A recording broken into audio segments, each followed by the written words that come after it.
George W. Bush was elected the 43rd President of the United States and sworn into office on January 20, 2001. He was a two-term president, being re-elected on November 2, 2004. Formerly the governor of Texas and serving two terms in that role, he won the United States presidency by a narrow electoral college vote on September 11, 2001 at 8:45 a.m. Just 8 months into his presidency, an American Airlines Boeing 767 loaded with 20,000 gallons of jet fuel crashed into the North Tower of the World Trade Center in New York City. The impact left a gaping, burning hole near the 80th floor of the 110-story skyscraper, instantly killing hundreds of people and trapping hundreds more in higher floors. As the evacuation of the tower and its twin got underway, television cameras broadcasted live images of what initially appeared to be a freak accident. Then 18 minutes after the first plane hit, a second Boeing 767 United Airlines Flight 175 appeared out of the sky, turned sharply toward the World Trade Center, and sliced into the south tower near the 60th floor. The collision caused a massive explosion that showered burning debris over surrounding buildings and the streets below. A third plane hit the Pentagon just outside Washington, D.C., and the fourth plane crashed into a field in Pennsylvania. The September 11 attacks killed 2,996 people and injured more than 6,000 others.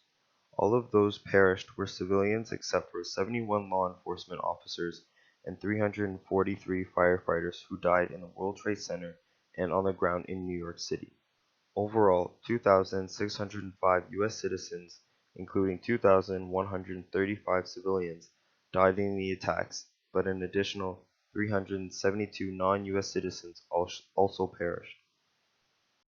In a speech later the same day, President Bush vowed to conduct a full investigation in the terrorist attack on the country, hunt down and find those people that committed this act, and on September 20th, in a subsequent speech, first used the term War on Terror.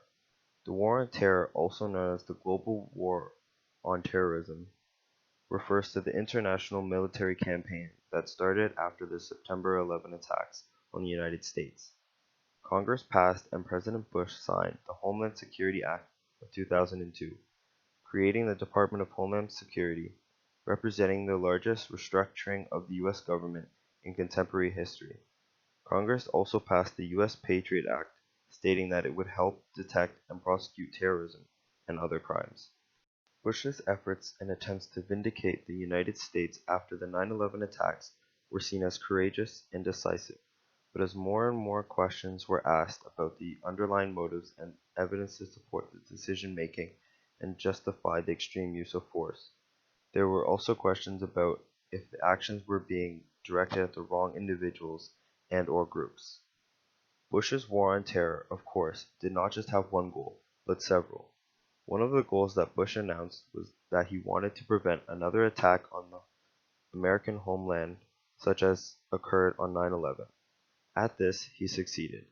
There was no similar attack on U.S. soil either during the remainder of his presidency or afterward. Another goal that Bush announced was the U.S. forces would capture or kill bin Laden and destroy al-Qaeda. At this, he obviously failed.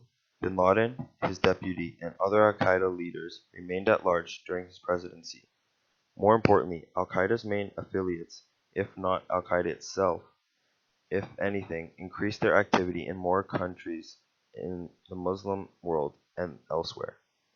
The periodic statements made by bin Laden and his deputy that have been broadcast by Al Jazeera and other media were constant reminders that the United States, at that time, had failed to capture or kill them. America was confronted with a dilemma in both countries: continue a war effort that has become increasingly unpopular with the American public, without any guarantee or even much hope that the situation would improve, or withdraw American forces and risk incurring what many had warned would be a negative consequence.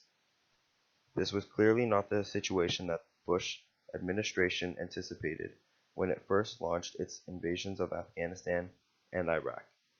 Civil liberty groups had also criticized the Patriot Act, saying that it allowed law enforcement to invade the privacy of citizens and eliminate judicial oversight of law enforcement and domestic intelligence gathering.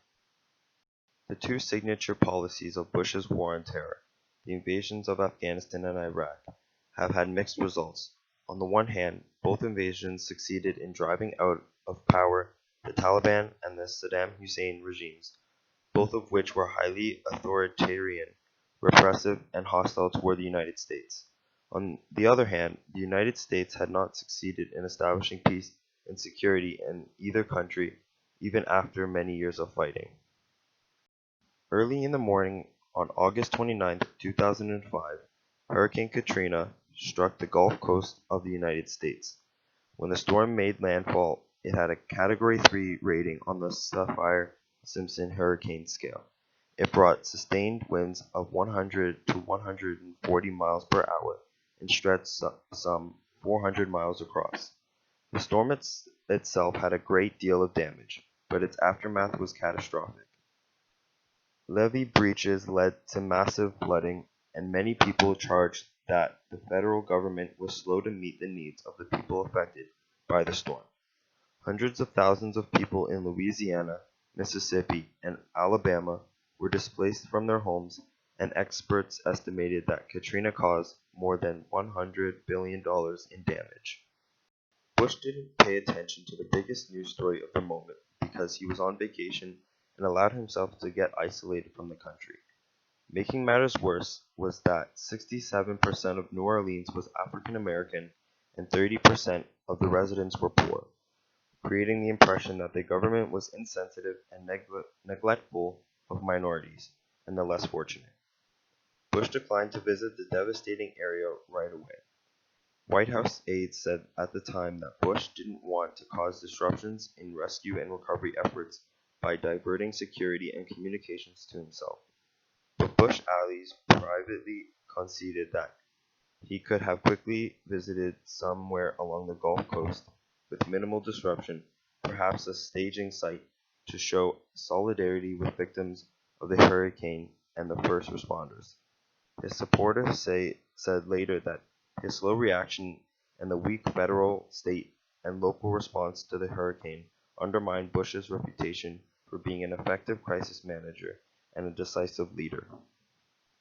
These two events during George W. Bush's presidency were significant in determining the effectiveness of his leadership and time in office.